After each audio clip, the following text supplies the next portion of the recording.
No one should be under any illusion about the breadth and variety of the threats we face in 2022. That's what MI5's Director General Ken McCullum said, giving an annual threat update today. And he said that state-based threats were increasing. And speaking specifically about Iran, he said that it projects threats to the UK directly through its aggressive intelligence services. And at its sharpest, that includes, he said, ambitions to kidnap or even kill British or UK-based individuals that Iran perceives as enemies of the regime.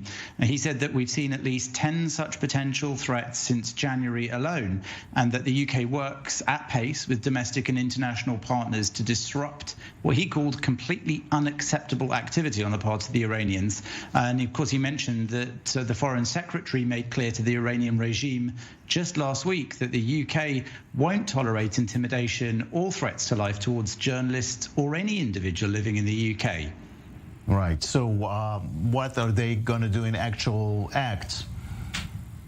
Well, he didn't give any details of how exactly those threats manifest. So, of course, that means that exactly the reaction as well is something that he's not going to explain too much. But he did say that sometimes Iran used its own spies and sometimes it used others acting on their behalf to either take action in Western countries or to lure people back to Iran.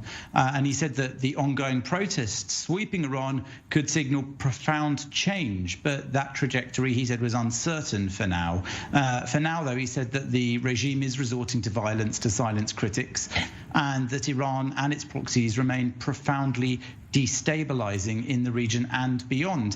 So, of course, there's no hint necessarily of what it is Britain will do in reaction. But he did, of course, mention how Britain has reacted to Russia, saying that Iran has worked with Russia, including supplying drones, inflicting misery in Ukraine, and that MI5 is aware of the Russian threat as well and has, in fact, expelled 400 Russian agents. So perhaps that gives a hint as to the sort of thing that could be going on also in relation to Iran.